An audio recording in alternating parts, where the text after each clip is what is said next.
Glory to the name. Glory to the name of Jesus. Hallelujah. Let us begin. Thank Him for God. Thank to God for everything that God has done and is going to do in our lives. Glory to God. Glory to the name of Jesus. Blessed be the name of the Lord, and His mercy endureth forever. I give thanks to the Lord for His good, and His mercy endureth forever.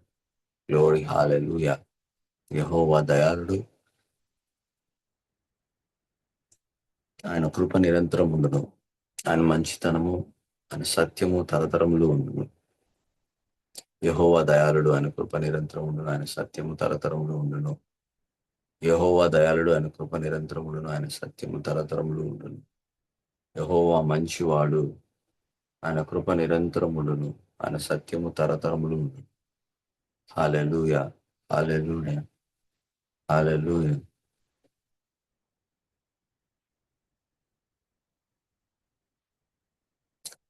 యెహోవా దయాళుడు, ఆయనకే కృతజ్ఞత. స్తుతులు చెల్లించుడి, స్తుతులు చెల్లించుడి. యెహోవా దయాళుడు, ఆయనకే కృతజ్ఞత. స్తుతులు చెల్లించుడి, స్తుతులు చెల్లించుడి. చీకటి నుండి వెలుగునకు, మరణము నుండి జీవముకు, చీకటి నుండి వెలుగునకు, మరణము నుండి జీవముకు నన్ను నడిపించితివే, నన్ను నడిపించితివే. ఆయనకే కృతజ్ఞత. స్తుతులు చెల్లించుడి, ఆయనకే కృతజ్ఞత. స్తుతులు చెల్లించుడి. యెహోవా దయాళుడు, ఆయనకే కృతజ్ఞత.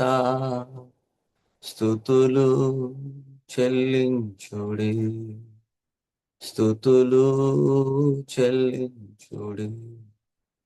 కష్టములలో నుండి, బాధలలో నుండి,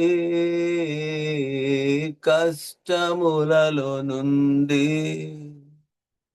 బాధలలో నుండి నన్ను నడిపించితివే, నన్ను నడిపించితివే. ఆయనకే కృతజ్ఞత. స్తుతులు చెల్లించుడి, ఆయనకే కృతజ్ఞత. స్తుతులు చెల్లించుడి. యెహోవా దయాళుడు, ఆయనకే కృతజ్ఞత. స్తుతులు చెల్లించుడి, స్తుతులు చెల్లించుడి.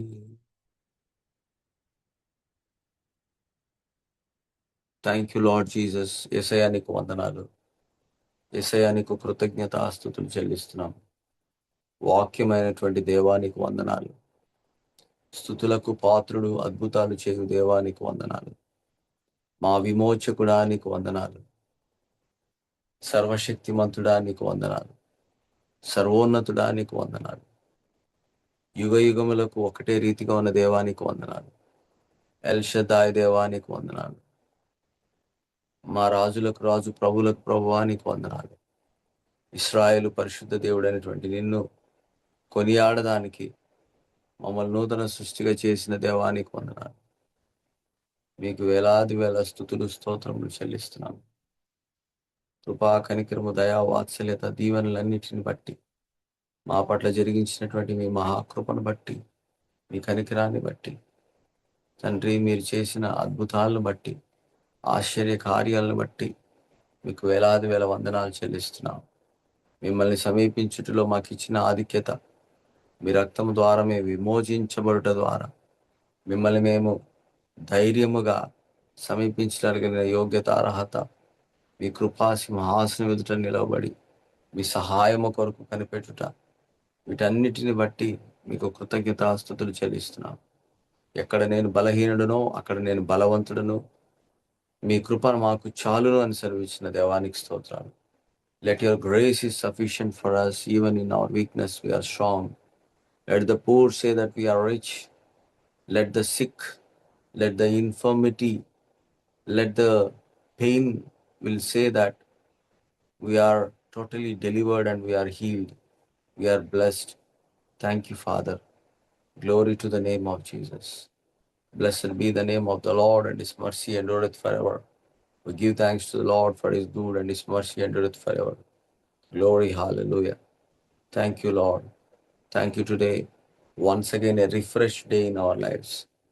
మమ్మల్ని ఉత్తేజపరచడానికి మరి ఒక తాజా దినాన్ని మేము నూతనంగా మీ కృపను, మీ కనికరాన్ని, మీ ప్రేమను గుర్తిరగడానికి మాకు ఇచ్చిన దేవానికి స్తోత్రాలు చెల్లిస్తున్నాం. యేసునామములో ఈ సమయంలో మీ పరిశుద్ధాత్మ చేతికి మమ్మల్ని మేము అప్పగించుకుంటున్నాం. ఈ సమయాన్ని మీ పరిశుద్ధాత్మ చేతికి అప్పగిస్తున్నాం. మీరు మాతో మాట్లాడి, మీరు బోధించమని కోరుతూ యేసునామములో ప్రార్థిస్తున్నాము తండ్రి. Amen. Amen. Glory to God. Hallelujah. Hallelujah. Hallelujah. Thank you, Jesus. Thank you, Jesus. ఈరోజు the 24th day of our prayer. ప్రార్థన ఉపవాస దినాల్లోనికి మనం వచ్చాం. నిజంగా ఎంతమంది ఆశీర్వదించబడుతున్నారో, ప్రతి వారు కూడా ఆశీర్వదించబడుతున్నారని నేను నమ్ముతున్నాను. ఎందుకంటే పరిశుద్ధాత్మ దేవుడు ప్రతి దినం కూడా, ప్రతి క్షణం ఆయన మాట్లాడేవాడే ఉన్నాడు. ప్రతి దినము ఆయన నూతనమైనటువంటి ప్రత్యక్షతను మనకు తెలియపరుస్తూ మనల్ని ఆత్మీయంగా నెక్స్ట్ ఇంకొక స్థితిలోనికి ఆత్మీయంగా మనం ఎదగడానికి ఆయన మనలను నడిపిస్తూ ఉన్నాడు. So when we come to God, we change the level of our intimacy with God. దేవునితో అన్యోన్యమైన సహవాసంలో మనం ఇంకొద్దిగా లోతైనటువంటి అనుభవంలోనికి వెళ్తూ ఉంటాం. So the more we understand God's love, the more we understand his love towards us, we really go deeper into the fellowship with him. So it's all about understanding how he loves us. ఈరోజు వాక్యంలో నుంచి mark సువార్త 11వ అధ్యాయం 24వ వచనాన్ని ఒకసారి చదువుకున్నాం. So mark సువార్త 26వ అధ్యాయం.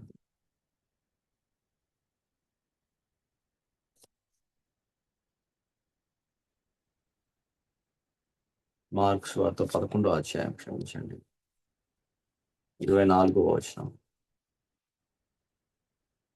Everyone knows this word. అందుచేత ప్రార్థన చేయనప్పుడు మీరు అడుగుచున్న వాటి నెలను పొంది ఉన్నామని నమ్ముడి, అప్పుడు అవి మీకు కలుగునని మీతో చెప్తున్నాను.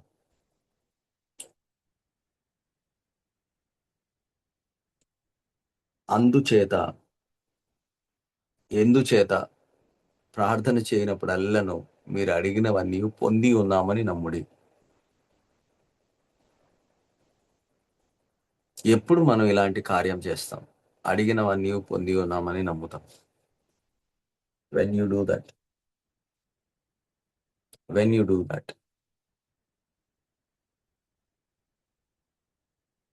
when you have the act of faith. విశ్వాసపు క్రియను మీరు జరిగించిన తర్వాత ఇలాంటి ధైర్యం మీకు కలుగుతుంది. ఇక్కడ విశ్వాసపు క్రియ ఏందంటే,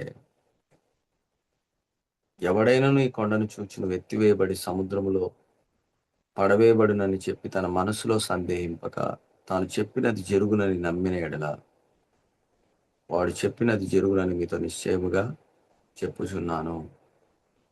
ప్రార్థనకు ముందు విశ్వాసపు ప్రకటన ఉండాలి. విశ్వాసపు ప్రకటన ఎటువంటిది ఉండాలంటే,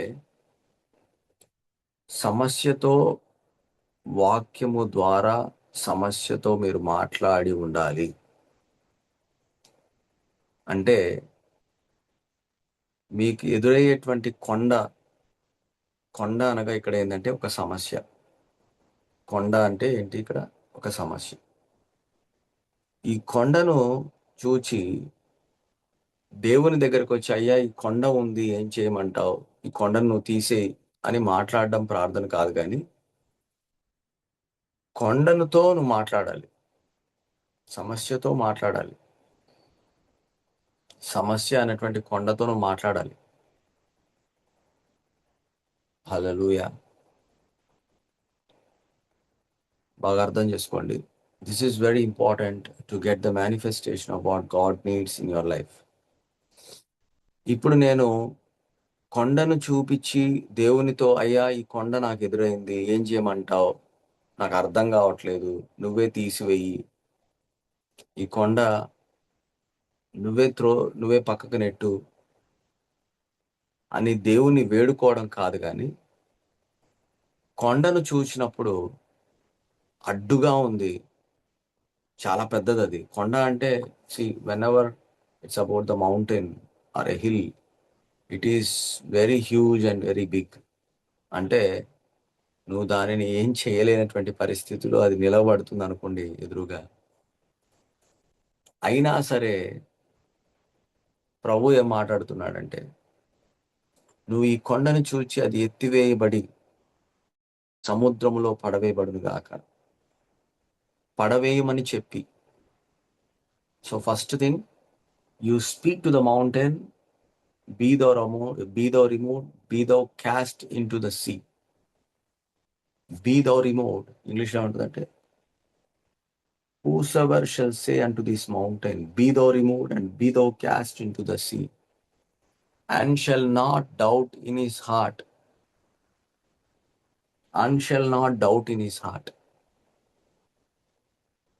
ఇక్కడ ఏమాత్రము సందేహింపక అనే మాట చాలా ప్రాముఖ్యమైనది. హృదయములో సందేహం ఉండకూడదు, నోటిలో విశ్వాసపు ప్రకటన ఉండాలి. తాను చెప్పినది జరుగునని నమ్మిన ఎడల సందేహింపకూడదు, చెప్పినది జరుగుతుంది అని నమ్మకం ఉంచాలి.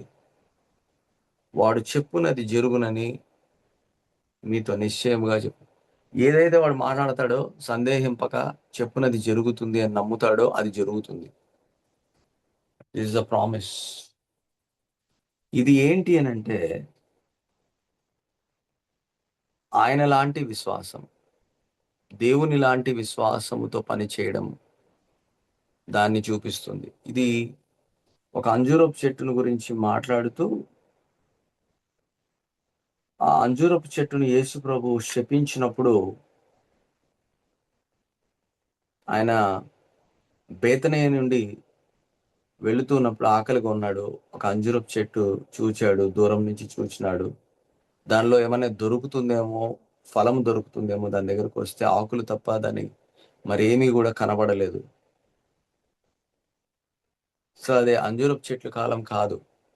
ఈ just want to demonstrate that when what we say, how it affects the life, what we say, how it is going to change, దానిని ఉపమాన రీతిగా అనే దానికంటే ప్రాక్టికల్గా శిష్యులకు చూపిస్తున్నాడు.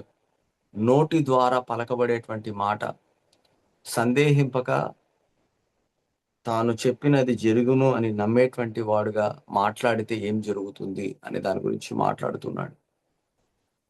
ఆ దారిన వెళ్తున్నాడు, అంజూరపు చెట్టు కనిపించింది. అంజూరపు చెట్టు దగ్గరికి వచ్చాడు, ఆకులు తప్ప ఫలము లేదు. వెంటనే యేసు ప్రభు ఏమన్నాడంటే, ఇక మీదట ఎన్నటికి నీ పండ్లు ఎవరునూ తినకుందురుగాక అని చెప్పాడు. ఇది ఎలా ఎలా చెప్పాడంటే, శిష్యులు దాన్ని వింటున్నారు అనే దాన్ని మనం గమనిస్తాం. 14వ వచనంలో మనం చూస్తే ఆ మాటలు రాయబడతాయి.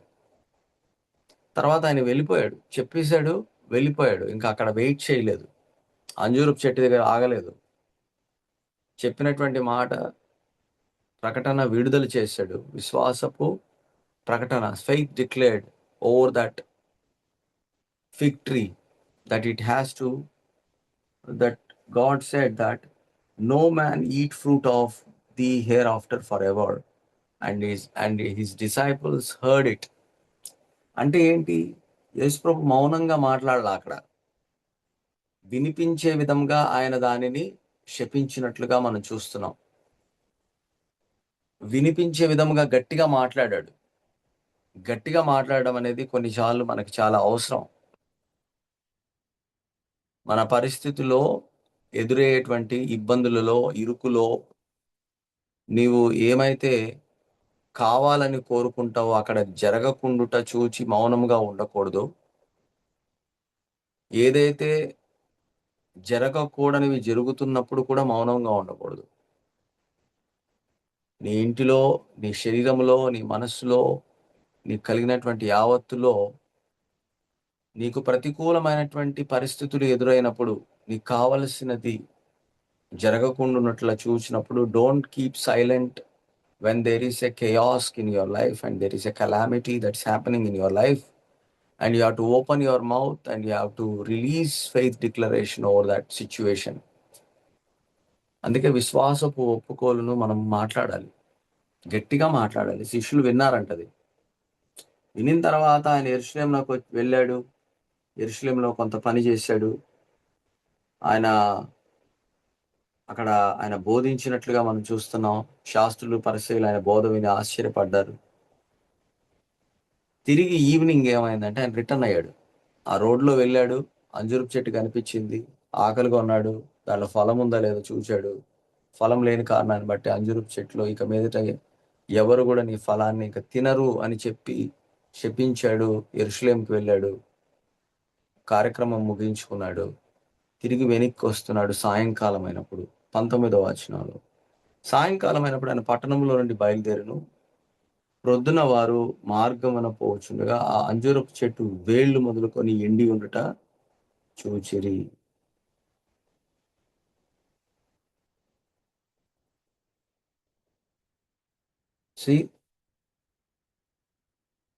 వేళ్లు మొదలుకొని ఎండిపోయిందంట. చెట్టు దేన్ని సూచిస్తుంది అని అంటే జీవాన్ని, ఆ జీవము ద్వారా ఫలాన్ని మనకు సూచిస్తుంది. ఎప్పుడైతే యేసు ప్రభు ఆ చెట్టును చూచి దాన్ని శపించాడో, ఆ చెట్టు వ్రేళ్లతో, అంటే from the roots it was dried up.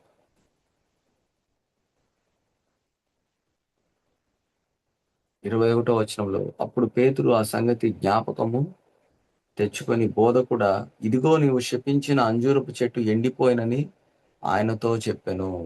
So Peter recognised what has happened to that fig tree. అంజూరపు చెట్టుకి ఏమైందో అనే దాన్ని పేతురు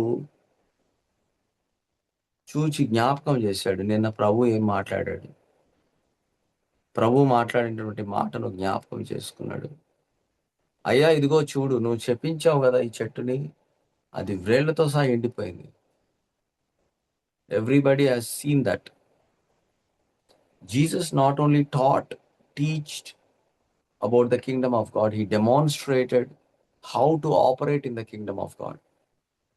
యేసు ప్రభు కేవలం దేవుని రాజ్యమును గురించి బోధించడమే కాదు, కానీ దేవుని రాజ్యంలో ఏ విధంగా పని చేయాలి అనే దాన్ని కూడా నేర్పించాడు శిష్యులకి. సో దేవుని రాజ్యంలో పని చేయడము ఎలాంటిది అని అంటే, నీ నోటిని విప్పి విశ్వాసపు ఒప్పుకోలును, విశ్వాసపు ప్రకటనను చేసినప్పుడు అది ఎలాగ పనిచేస్తుంది అనే దానిని 23-24 వచనాల్లో ఆయన మాట్లాడుతూ ఉన్నాడు. 23వ వచనంలో ఏమని మాట్లాడుతున్నాడంటే, దేవుని లాంటి విశ్వాసములో నువ్వు పని చేయాలంటే, హ్యావ్ ఫెయిత్ ఇన్ గాడ్ అని ఉంది ఇంగ్లీష్లో. బట్ యాక్చువల్ లిటరల్ ట్రాన్స్లేషన్ ఏమని ఉంటుందంటే, have the faith of God అని ఉంటుంది. Have the faith of God. దేవుని వంటి విశ్వాసము నువ్వు కూడా కలిగి ఉండు. దేవుని వంటి విశ్వాసములో నువ్వు ఏం పని చేస్తావు? ఆయన మీద విశ్వసించడం వేరు, ఆయన లాంటి విశ్వాసముతో పని చేయడం వేరు. Everybody has a faith on God, but they don't have a faith of God. ఈ శిష్యులకు అందరికీ కూడా యేసు ప్రభు మీద విశ్వాసం ఉనింది, కానీ యేసు ప్రభు యొక్క విశ్వాసములో, ఆయన లాంటి విశ్వాసములో పనిచేయడము వాళ్ళకి ఇంకా అర్థం కాలేదు. అందుకే దానిని తెలియపరచడానికి కొరకే ఆయన ఏం చెప్తున్నానంటే, ఎవడైనా నీ కొండను చూచి అది ఎత్తివేయబడి సముద్రంలో పడవేయబడును గాక పనికి, తాను హృదయములో సందేహింపక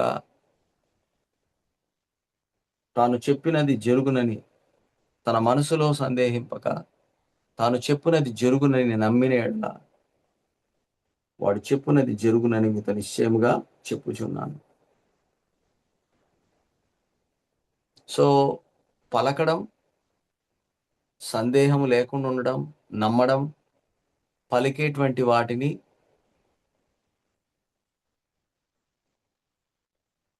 అది జరుగుతుంది అని నిశ్చయంగా చెప్తున్నాడు.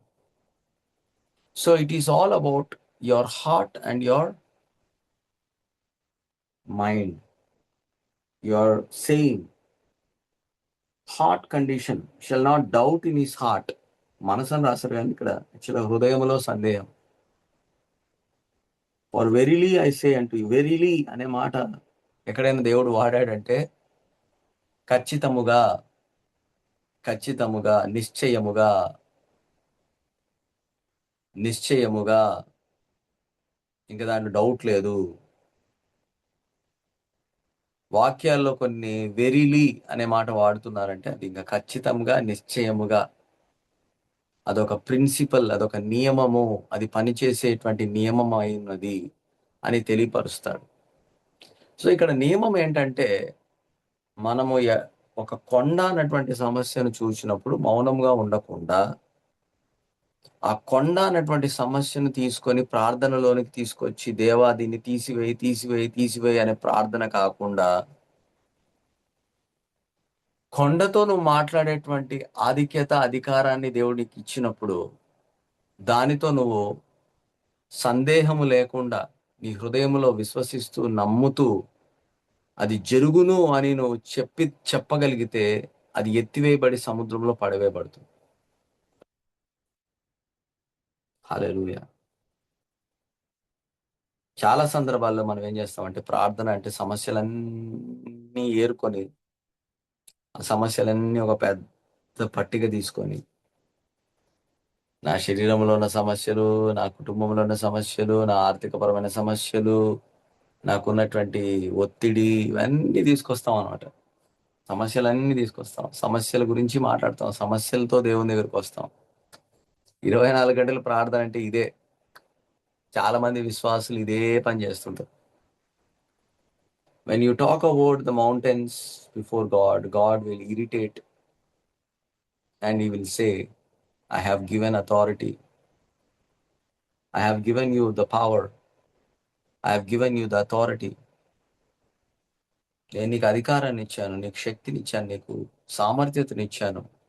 నీవే ఆ సమస్యతో ఆ మాట్లాడినటువంటి విశ్వాసపు ఒప్పుకోలు ద్వారా నీ పోరాటాన్ని, నువ్వు జయాన్ని పొందేటువంటి కార్యాన్ని నీ చేతిలో పెట్టాడు. దేవుడు ఆదాముకి అధికారాన్ని ఇచ్చాడంట. సమస్త జంతువులకు పేర్లు పెట్టగలిగాడు ఆదాము. అంతేగాని ఆదాము దేవుని దగ్గరికి వెళ్ళి, దేవా ఈ జంతువుకి ఏం పేరు పెట్టాలా అని అడగల. అర్థమైందని చెప్పేది. There is a lot of difference that God given provision and God given authority and power is you need to delegate, you need to take over. అందుకే మీరు ఫలించి అభివృద్ధి పొంది విస్తరించి భూమిని నిండించి దాన్ని లోపరుచుకొనుడి. ఇది ఎలా జరుగుతుంది అంటే దేవుని రాజ్యంలో విశ్వాసముతో విశ్వాసపు ప్రకటనను చేయడం ద్వారా, హృదయమందు విశ్వసించి సందేహింపక హృదయమందు విశ్వసించి అది జరుగుతుంది అని నమ్మి మాట్లాడినప్పుడు అది జరుగుతుంది. The heart condition is to believe and your mouth condition is to declare. That is how it works. హృదయం యొక్క పరిస్థితి నమ్మడం సందేహింపక, నోటి పరిస్థితి ఏంటంటే నమ్మినటువంటి దానిని మాట్లాడడం, మాట్లాడిన దాన్ని నమ్మడం. ఈ రెండు కూడా ఒకదానికొకటి జత చేయబడటం ద్వారా ఆ కొండ అనేటువంటి సమస్య ఎత్తివేయబడి సముద్రంలో పడవేయబడుతుంది. హల్లెలూయా. దీనిని చెప్పుతూ నిశ్చయంగా ఇప్పుడు ప్రార్థన గురించి వస్తున్నాడు దేవుడు. ఇది అర్థం చేసుకోకపోతే, ఈ నియమము, ఈ ప్రిన్సిపల్ అర్థం చేసుకోకపోతే ప్రార్థన అంతా కొండల గురించే ఉంటుంది, ప్రార్థన అంతా లోయల గురించే ఉంటుంది, ప్రార్థన అంతా కూడా ఎర్ర సముద్రము, తెగుళ్ళ గురించి, ప్రార్థన అంతా కూడా నొప్పి, బాధ, ఇబ్బందులు వీటివే ఉంటాయి. దేవుడు వాటన్నిటిని కూడా డీల్ చేయడానికి, వాటన్నిటిని కూడా ఎలాగా వాటన్నిటి మీద నువ్వు జయాన్ని పొందావో అనే దాని గురించి ఆయన చిత్తాన్ని ఆల్రెడీ తెలియపరిచాడు వాక్యం ద్వారా. దాన్ని తెలుసుకొని ఆ వాక్యాన్ని నువ్వు ఉపయోగించి ఆ వాక్యం ద్వారా నువ్వు మాట్లాడగలిగితే ఆ సమస్య అనేది, ఆ కొండ అనేది ఎగిరిపోయి నీ జీవితంలో పక్కకి వెళ్ళిపోద్ది. అందుకే don't come to God to speak about the problem, but come to God that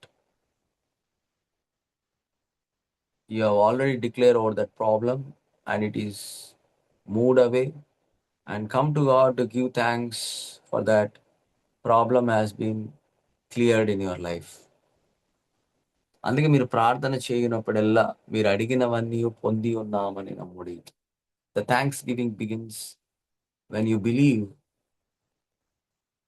what you said that you received. మీరు ప్రార్థన చేయమని అడిగిన వాటిని పొంది ఉన్నామని. Say receiving, you have already received whatever that you believe. What you asked you have received. Whatever that you asked, you have already received. Whatsoever you desire and you pray, believe that you receive them and it shall happen. Whatsoever you desire and you pray, believe that you receive them and you shall have them. Believe that you receive. Believe that you receive అనేది ఎప్పుడు కలుగుతుంది? నువ్వు విశ్వాసపు ప్రకటన ఒప్పుకోలు చేసినప్పుడు, నువ్వు దాని మీద పని చేసినప్పుడు, ఆ సమస్య అన్నటువంటి కొండ మీద మాట్లాడినప్పుడు, అది ఎత్తివేయబడి సముద్రంలో పడవేయబడును గాక నువ్వు పలికినప్పుడు, హృదయంలో సందేహింపగా నువ్వు దాని మీద నమ్మిక ఉంచి ఆ విశ్వాసపు ప్రకటనను చేస్తున్నప్పుడు, నువ్వు ప్రార్థనలో నేను పొంది ఉన్నానని నమ్ముతూ ఉన్నప్పుడు, నేను పొంది ఉన్నానని నమ్మినప్పుడు అది జరుగుతుంది. So the aspect of believing before you receive is a vital when you walk with God. దేవునితో నడిచినప్పుడే ఇది ఒక అలవాటుగా మనం చేసుకోవాలి. ఇదేదో అప్పుడప్పుడు జరిగే కార్యం కాదు. నువ్వు దేవునితో నడుస్తున్నావు, దేవుడుతో పాటి సహవాసం చేస్తున్నావంటే ఇదే క్రియ అనేక మంది చేశారు. ఆదికాండం మొదలుకొని ప్రకటన గ్రంథం వరకు బైబిల్లో ఉన్నటువంటి ప్రతి మనిషి చేసినటువంటి కార్యము, విశ్వాసపు కార్యం ఇదే. ఎప్పుడైతే నువ్వు నమ్ముతావో పరిస్థితి మారడం ప్రారంభించబడుతుంది. అది సంపూర్తి చేయబడడానికి నువ్వు విశ్వాసపు ఒప్పుకోలను చేసినప్పుడు దానిని వెంటనే నువ్వు చూడకపోవచ్చు. అంజూరపు చెట్టు వేళ్లతో పాటు ఎండిపోవటం అనేది వెంటనే జరగలేదు. ఆయన యెరూషలేమునకు వెళ్ళాడు, ఆయన చెప్పాడు, చెప్పిన తర్వాత ఆయనకి ఎటువంటి సందేహం లేదు అక్కడ. ఆ చెట్టు ఎండిపోతుందా, అది వేళ్లతో పాటు ఎండిపోతుందా అనే ఇంకా దాని గురించి ఏమాత్రం కూడా ఆయన సందేహింపకుండా వెళ్ళిపోయాడు. వెళ్ళి వచ్చిన తర్వాత రిటర్న్‌లో ఆ చెట్టు వ్రేళ్ళతో పాటు ఎండిపోవుట ఆ శిష్యుడు పేతురు గమనించి ప్రభువుతో మాట్లాడుతున్నాడు. నిన్న నువ్వు మాట్లాడినటువంటి ఈ చెట్టు వ్రేళ్ళతో పాటు ఎండిపోయిందని చెప్పాడు. This is how God is demonstrating how you to talk with the problems. How you to talk what you desire when it is not happening. You can change that circumstance based on your faith declaration. విశ్వాసపు ఒప్పుకోలు అనేటువంటిది ఒక నియమం అయితే, ఆ నియమము ప్రార్థనలో నువ్వు దాన్ని తీసుకొచ్చి ఆ సమస్యను గురించి మాట్లాడడం కాదు కానీ, నేను విశ్వాసపు ఒప్పుకోలుని చేశాను and I receive it right now in Jesus name. Thank you lord, I receive it. మన ప్రార్థన ఏమై ఉండాలంటే, ఈ రోగం అనేది నా శరీరంలో ఉంది అనేది వాస్తవం అయితే, సత్యం ఏంటంటే నీవు పొందిన గాయముల ద్వారా నేను స్వస్థత పొందుకున్నాను గనుక నేను మాట్లాడుతున్నాను. నాకు ఎటువంటి సందేహం లేదు. నేను మాట్లాడుతున్నాను. నేను విశ్వాసపు ఒప్పుకోలుని చేస్తున్నాను. నేను విశ్వాసపు ప్రకటన చేస్తున్నాను నా శరీరం మీద. నా శరీరములో ఆయన పొందిన గాయములు, యేసయ్య నువ్వు పొందిన గాయముల ద్వారా నేను స్వస్థతను పొందుకున్నాను. పొందితిరి. స్వస్థత పొందితిరి. పొందుకుంటున్నాను కూడా కాదు. అక్కడ జరగబడలేదు. ఏ మనుష్యుడును నీ ఫలాన్ని ఇంక తినకూడదని చెప్పాడు. ఇక మీదట ఎన్నటికి నీ పండ్లు ఎవరు కూడా తినకుందురుగాక అంటే దానికి అర్థం ఏంటి? నువ్వు ఫలించుదు, నువ్వు ఫలం అనేది నువ్వు చచ్చుదువుగాక అని. ఫలం రావాలంటే జీవం ఉండాలి. జీవమే లేకపోతే ఫలం ఏడి నుంచి వస్తుంది? వ్రేళ్లతో పాటు అది ఎండిపోయిందంట. నీ సమస్య వ్రేళ్లతో పాటు ఎండిపోవునుగాక. నీ సమస్య వ్రేళ్లతో పాటు ఎండిపోవునుగాక. See, there is lot of scientific theory that is being explained about the cancer. Cancer గురించి సైంటిఫిక్గా చాలా మంది ఎక్స్ప్లెయిన్ చేస్తున్నారు. క్యాన్సర్ కూడా ఫీడ్ చేసినప్పుడు ఆ క్యాన్సర్ గడ్డ పెద్దదవుతూ ఉంటుందంట. శరీరంలో ఉన్నటువంటి క్యాన్సర్ గడ్డలకి బాగా ఆహారం కావాలి, ఆ గడ్డ పెరగాలంటే కూడా. సో ఆ గడ్డకు సరఫరా అయ్యేటువంటి జీవాన్ని యేసు నామములో ఆ గడ్డ యొక్క వేరుతో పాటు ఎండిపోవును గాక అని నువ్వు మాట్లాడితే ఇక ఆ గడ్డ ఎన్నటికీ కనిపించదు. హల్లెలూయా. నీ నొప్పి, శరీరంలో ఏ నొప్పి అయితే నువ్వు బాధపడుతున్నావో ఆ శరీరంలో ఉన్నటువంటి ఆ నొప్పిని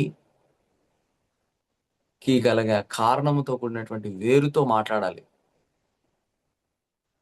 అది పెకలించబడి, అది ఎత్తివేయబడి సముద్రంలో పడవేయబడును గాక. కంబలి చెట్టుతో మాట్లాడుతున్నాడు దేవుడు. హల్లెలూయా, హల్లెలూయా.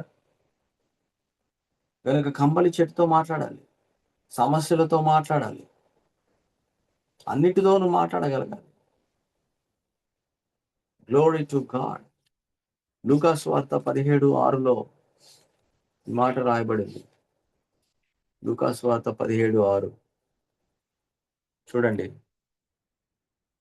5వ వచనం నుంచి. లూకా 17వ అధ్యాయం 5-6 వచనాల్లో ఈ విధంగా రాయబడింది.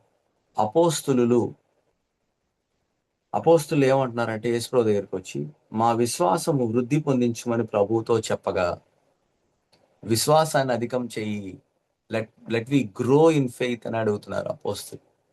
ఎవరు అడుగుతున్నారు? అపోస్తులు అని శిష్యులు. నీవు నేను కూడా అపోస్తులమే. We are all the disciples of God. ప్రభు ఏమన్నాడంటే, మీరు ఆవగింజంత విశ్వాసం గలవారైతే ఈ కంబలి చెట్టును చూచి నువ్వు వేళ్లతో కూడా పెళ్ళగింపబడి సముద్రములో నాటబడమని చెప్పినప్పుడు అది నీకు లోబడును. హల్లెలూయా. వ్రేళ్లతో పాటి పెళ్ళగింపబడి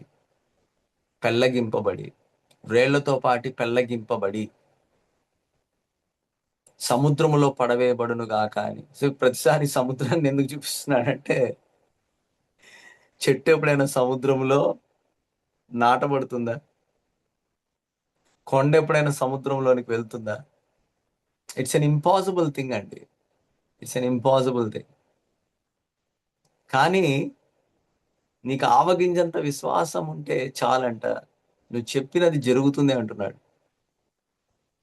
నీకు అది పెద్ద సమస్య అయి ఉండొచ్చు, కానీ విశ్వాసపు ప్రకటన అది నువ్వు చేసినప్పుడు అది ఖచ్చితంగా జరిగేటువంటిదిగా నీ జీవితంలో అలాంటి అనుభవాన్ని నువ్వు పొందుకుంటావు అంటున్నాడు. అందుకే మనం ప్రార్థన చేయనప్పుడల్లా మనం అడిగినవన్నీ పొంది ఉన్నామని ఎలా నమ్ముతున్నామంటే, ఈ విశ్వాసపు ప్రకటనను మన వాక్యము ద్వారా, వాగ్దానంతో మనం మాట్లాడుతున్నప్పుడు, నీకు వాక్యం బాగా తెలిసి ఉండాలి. సాతానుతో యేసు ప్రభు పోరాడి గెలిచింది వాక్యముతో పోరాడి గెలిచాడు. తన సొంత నోటి మాట ద్వారా ఆయన గెలవలేదు. సడన్ గా శత్రువు ఎదురైనప్పుడు కూడా నీకు దాని గురించిన వాక్యము నీకు తెలిసి ఉండాలి. నాకు విరోధంగా రూపించబడి ఏ ఆయుధం కూడా వర్ధిల్లకూడదు గాక. ఆయన నా శత్రువుల చేతిలో నన్ను విడిపించను. శత్రు పన్నాగములో నుంచి ఆయన నన్ను విడిపించను. ప్రభువు నాకు సహాయకుడు. నరమాత్రులు నాకేం చేయగలరు? If God is my helper, what man can do against మీ? నీకు ఈ వాక్యాలు తెలిసి ఉండాలి. శత్రువు బలమంతటి మీద నాకు అధికారం ఇచ్చాడు. ఏది ఎంత మాత్రం నాకు హాని చేయదు. ఇదిగో పాములను త్రేళ్లను త్రొక్కుటకు శత్రు బలమంతటి మీద నాకు అధికారాన్ని ఇచ్చాడు. వేటగాని ఊరిలో నుండి ఆయన నన్ను విడిపించను. నాశనకరమైన తెగులు రాకుండా ఆయన రక్షించను.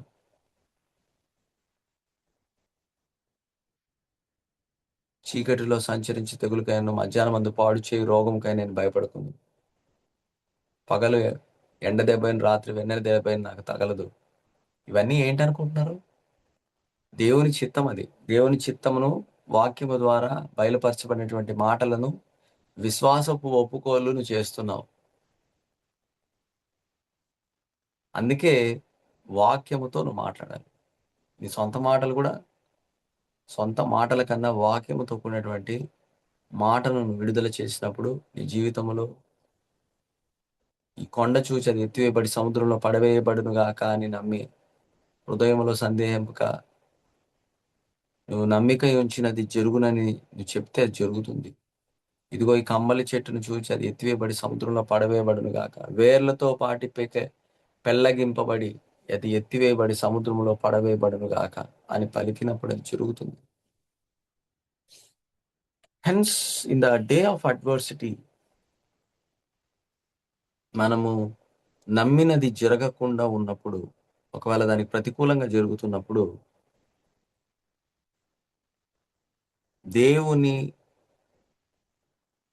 వ్యక్తిత్వాన్ని గురించిన సందేహము, ఆయన ఎందుకు ఇలా చేస్తున్నాడు అనేటువంటి ధోరణిలో మనం ఉండకూడదు. Enemy always try to come in between your faith and your receiving from God what you believe for. యేసు ప్రభు అంజురపు చెట్టుతో మాట్లాడిన తర్వాత, ఎవడును నీ ఫలానికి ఎప్పుడు తినడు అని చెప్పిన తర్వాత, ఆయన ఏం చేశాడంటే తన పనిని తాను జరిగించాడు. వెంటనే అది ఎండిపోయినదని మనం రాయలేదు, కానీ మరుసటి రోజు శిష్యులు దాన్ని చూసినప్పుడు పేతురు దాన్ని గమనించి ఆ చెట్టు ఎండిపోయిందని చూచాడు. అప్పుడు శిష్యులకు అందరికి చెప్పాడు, ఇదిగో ప్రభు మాట్లాడి శపించినటువంటి చెట్టు వేర్లతో పాటు ఎండిపోయిందని చెప్పాడు. ఆ మధ్యలో ఆ సమయం ఉంది చూసావా? ఆ సమయాన్ని సాతానుడు అటాక్ చేస్తాడు. నీ విశ్వాసపు ప్రకటన తర్వాత నువ్వు దాన్ని పొందుకునేటువంటి సమయానికి మధ్యలో కాలం ఉంది చూసావా? ఆ కాలములో నీకు పోరాటం ఎదురవుతుంది. దానిలో నువ్వు నిలవబడగలగాలి. అది ఈరోజు ప్రార్థనలో నేను చెప్పేటువంటి మాట. నువ్వు ఏ విశ్వాసపు ఒప్పుకోలైతే చేశావో అది చెప్పిన తర్వాత నువ్వు దేవునికి వందనాలు చెప్తూ ఉండాలి. దేవునికి కృతజ్ఞత తెలియపరచాలి. ఎందుకంటే నువ్వు దాన్ని పొందుకున్నావు. సందేహం లేదు అక్కడ. నువ్వు చెప్పినటువంటి మాట మీద అది జరుగును అని నమ్మావు, సందేహింపలేదు. కాబట్టి ఇక ఏమాత్రం కూడా దానికి వ్యతిరేకంగా నువ్వు మాట్లాడకూడదు. ఎందుకు ఇంకా జరగలేదు, ఎందుకు ఇలా అయింది, దేవా నువ్వు నన్ను ప్రేమిస్తే ఇలా జరుగుతుందా? సాతాను నెక్స్ట్ నువ్వు ఏం మాట్లాడతావు అనే దాని మీద గురి పెడతాడు. నీ విశ్వాసపు ఒప్పుకోలుకి వ్యతిరేకంగా నువ్వు మాట్లాడద్దు. నువ్వు దేన్నైతే విశ్వాసముతో ప్రకటించావో, దేన్నైతే నువ్వు అది జరగాలి అనే నిశ్చయితతో నీవు ఆ మాటను విడుదల చేశావో, దాని యందు నమ్మిక ఉంచుతూ కృతజ్ఞత భావమును కలిగి ఉండడమే ప్రార్థన. That is why the thanksgiving will clear the issues in your life. The thanksgiving will make a manifestation of God in your life.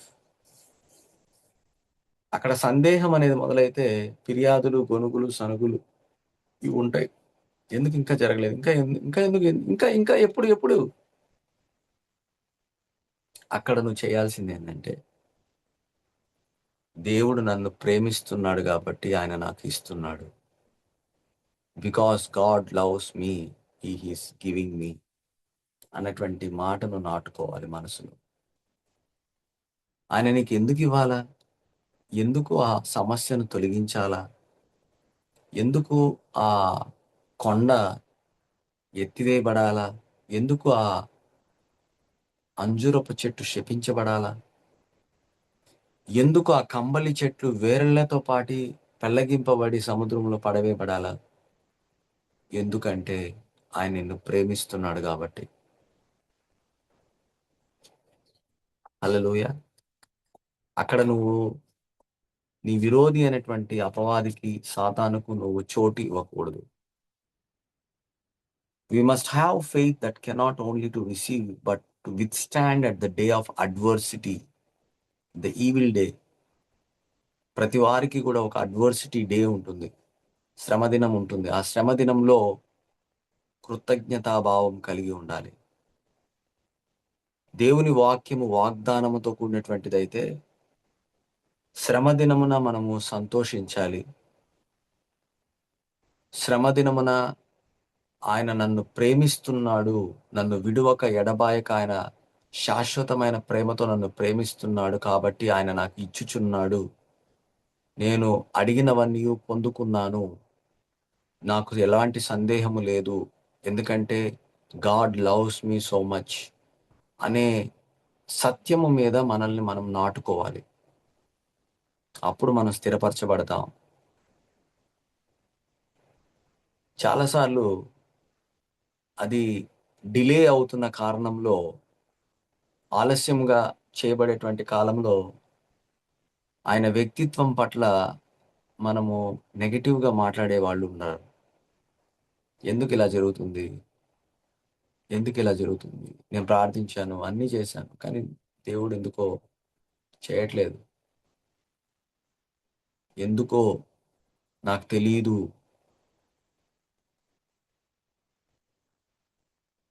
ఈ ఎందుకో తెలీదు ఇవన్నీ సందేహముతో కూడినటువంటి మాటలై ఉన్నాయి. సందేహము అనేటువంటిది ఇంక నీకు లేదు. ధైర్యము అనేది నీకు రావాలి. ఆ ధైర్యము దేని మీద ఉంచబడుతుందంటే, దేవుడు నిన్నెంత ప్రేమిస్తున్నాడు అనే దాని మీద నువ్వు ధ్యానం కలిగి ఉన్నప్పుడు, you meditate on God's love in your waiting period for your manifestation. This is an amazing practice in the presence of the Lord. దేవుడు నిన్ను ఎంతగా ప్రేమిస్తున్నాడనే దాన్ని బట్టి నువ్వు ఆయన దగ్గరికి రా, ఆయనతో సన్నిహితంగా ఉండు. అంతేగాని ఆలస్యం చేయబడుతున్న దేవునికి దూరం కావద్దు. ఇదేదో ఎప్పుడు జరుగుతుందో నాకు తెలీదు అన్నట్లుగా నువ్వు ఉండొద్దు, అన్నట్టుగా బిహేవ్ చేయొద్దు. ఎఫెసీయులకు రాసిన పత్రిక 3వ అధ్యాయం 14-17 వచనాలు. ఎఫెసీ 3:14-17 వచనాలు. ఇక్కడ నేను ఒక మాట 17వ వచనాన్ని చదివి వినిపిస్తాను.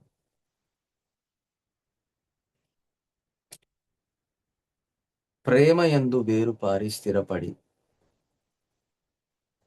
ప్రేమ యందు మీరు వేరుపారి స్థిరపడుట ద్వారా సమస్త పరిశుద్ధులతో తాను వెడల్పు పొడవు లోతు ఎత్తు ఎంతో గ్రహించుకున్నట్టును జ్ఞానమునకు మించిన క్రీస్తు ప్రేమను తెలుసుకున్నట్టుకు తగిన శక్తి గల వాళ్ళను ప్రార్థించుతున్నాను. జ్ఞానమునకు మించిన క్రీస్తు ప్రేమను మీరేం చేయాలంట? తెలుసుకొనుటకు తగిన శక్తి గలవారగుటకు ప్రార్థిస్తున్నారంట పౌలు. ప్రేమ యందు వేరుపారి స్థిరపడి, grounded in love and rooted in love. Grounded in love, rooted and grounded in love. దీంట్లో మనం ప్రాక్టీస్ చేయాలి.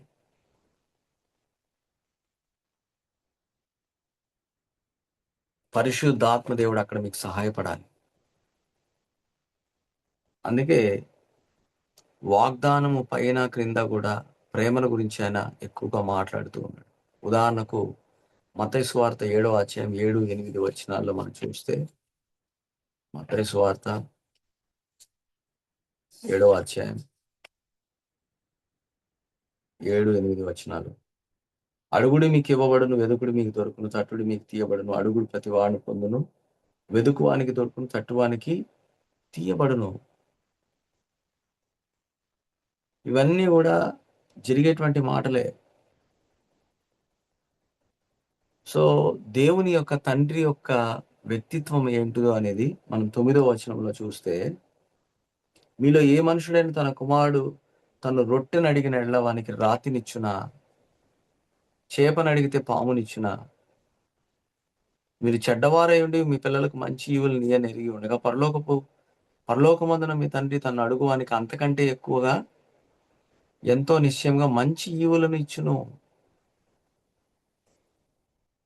మీరు ఇహలోకమందు భౌతికమైనటువంటి తల్లిదండ్రులు, బయలాజికల్ పేరెంట్స్గా ఉన్నప్పుడే మీ పిల్లలు ఏదైనా అడిగితే, రొట్టె అడిగితే మీరు రాయి ఇస్తారా? చేప అడిగితే పాము ఇస్తారా? అలా ఇవ్వం కదా. ఏది అడిగితే అదే ఇస్తాం కదా. ఎందుకు ఇస్తాం అలాగా? మన పిల్లలు మనం ప్రేమిస్తున్నాం కాబట్టి. అలాగనే పరలోకపు తండ్రి మీరు అడిగినప్పుడు, అడుగుడి మీకు ఇవ్వబడును, వెదకుడి మీకు దొరుకును, తట్టుడి మీకు తీయబడును అని చెప్పినప్పుడు, మీరు ఫలానిది అడిగినప్పుడు వేరేది ఇస్తాడు ఆయన ఏమన్నా? చాలా మంది నేను అడిగినా కానీ అది ఇవ్వలేదు, నేను ఇది అడిగాను అది జరగలేదు అని అనుకుంటారు. కానీ విశ్వాసము అన్నటువంటి ఆ ఒప్పుకోలు, ఆ ప్రకటన తర్వాత ఓపిక ఉండదు, సహనం ఉండదు. అది పొందుకునేంత వరకు కూడా కృతజ్ఞతా భావం ఉండదు. అందుకే వారు దేనిని అడుగుతున్నారో దాన్ని పొందుకోలేకపోతుంటారు. అడుగు ప్రతి వానికి. అందుకే మీలో ఎవరికైనా జ్ఞానం కొదువు అని అతడు దేవుని యొద్ద వచ్చి అడిగినప్పుడు ఆయన అందరికీ ధారాళముగా దయచేవాడంట. అడగమంటున్నాడు. జ్ఞానాన్ని అడిగినప్పుడు నీకు ధారాళంగా ఇస్తాడు. ఎందుకంటే ఆయన ఇచ్చేవాడై ఉన్నాడు. God's nature and character is giving liberally. So finding fault about his giving is because of your disbelief. అందుకే మనం దేవునితో మంచి సహవాసం కలిగి ఉండాలి. ప్రేమలో వేరుపాడి స్థిరపరచబడి ఉండాలి. ప్రార్థన జీవితం అంటే ఏంటంటే, దేవుని ప్రేమను తెలుసుకొని దానిలో వేరుపారి స్థిరపరచబడినప్పుడు, ఆయన ప్రేమలో నువ్వు మునిగి తేలుతున్నప్పుడు, నువ్వు ఏమైతే అడుగుతున్నావో, దేన్నైతే ప్రార్థన సహవాసంలో నువ్వు కలగాలని కోరుతున్నావో అది నీకు దేవుడు ఇస్తాడు అన్నటువంటి నిశ్చయత, నమ్మకము, విశ్వాసము నీ జీవితంలో కలుగుతుంది. దాని ద్వారా నువ్వు పొందుకుంటావు. This is how you need to practise in prayer.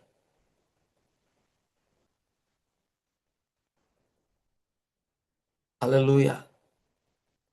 చాలా మందికి దేవుని యొక్క వ్యక్తిత్వాన్ని గురించి తెలుసుకోకుండా దేవుని దగ్గరకు వచ్చి అప్పుడప్పుడు కనిపించి రెగ్యులర్ అటెండెన్స్ లేకుండా అప్పుడప్పుడు అలా తలక్కుమని కనిపించి, నేను అడిగాను నాకు ఇవ్వలేదు అని అలుగుతూ ఉంటారు. నువ్వు అలా అలుగుతున్నావేమో. First you have to establish good relationship with God and good fellowship with God. అందుకే వీరు ఆపద్దినమున దుష్టుని యొక్క పని జరిగించే దినములో వీరు దేవుని యొక్క ప్రేమను గురించి గుర్తిరగనటువంటి స్థితిలో ఆయనను ప్రశ్నించేవారై ఉంటారు.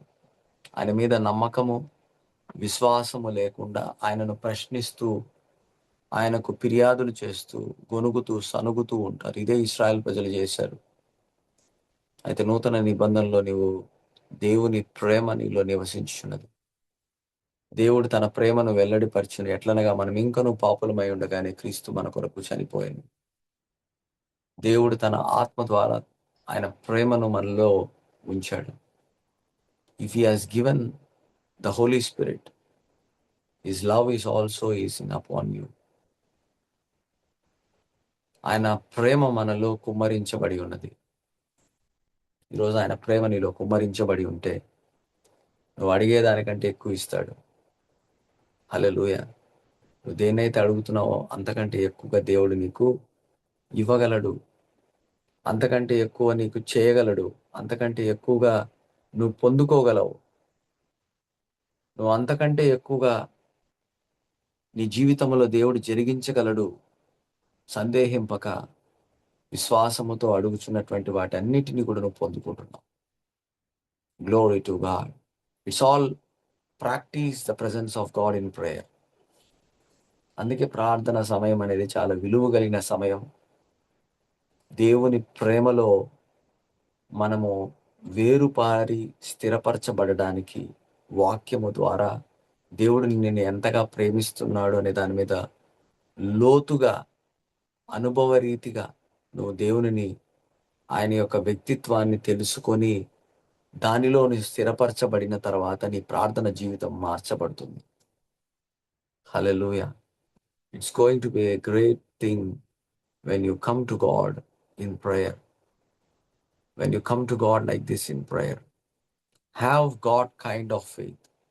Have faith in God కన్నా have God kind of faith. దేవుని మీద విశ్వాసం ఉంచుడి అనే దాన్ని లిటరల్గా దేవుని లాంటి విశ్వాసముతో మీరు ఆపరేట్ చేయండి. అప్పుడు మీ జీవితంలో అన్నీ జరగబడతాయి. దేవుడి వాక్యాన్ని దీవించును గాక. మనం ప్రార్థించినప్పుడు దేవుని ప్రేమలో మీరు లోతైనటువంటి అనుభవం ద్వారా ఆయన ఎరగండి. ఆయన ప్రేమను గుర్తెరగండి. అని మిమ్మల్ని ప్రేమిస్తున్నాడు.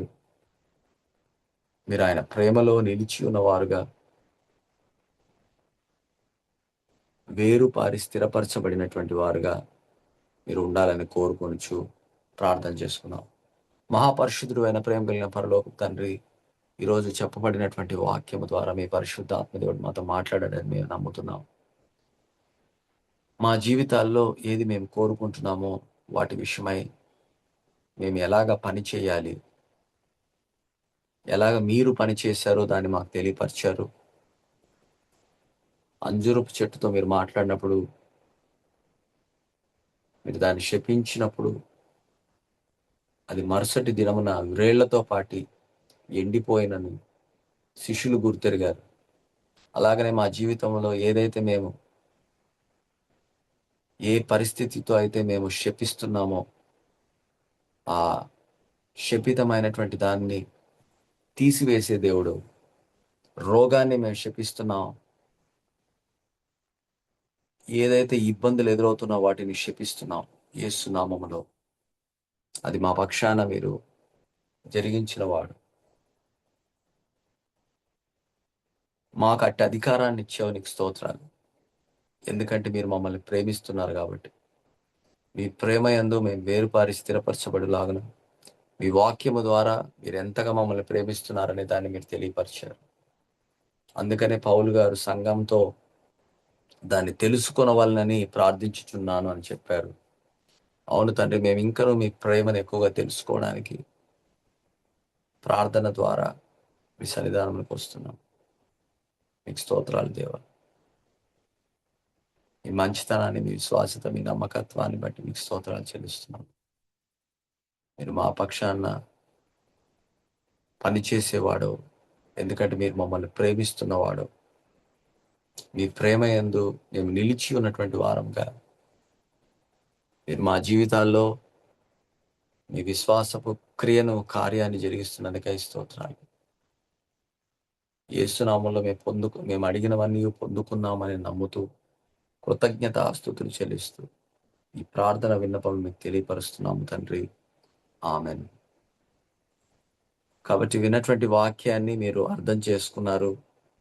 దాన్ని మీరు వ్యక్తిగతంగా అభ్యాసం చేయండి, అలవాటుగా మార్చుకోండి. ఇది ప్రార్థన దినాల్లో మనం చేయవలసింది. కాబట్టి దేవుని నామానికి మహిమ కలుగును గాక. మనం తిరిగి రేపు ఉదయాన్నే 5 గంటలకి కలుసుకోబోతున్నాం. దేవుడు మిమ్మల్ని మీ కుటుంబాన్ని ఆశీర్వదించి దీవించును గాక. ఆమెన్.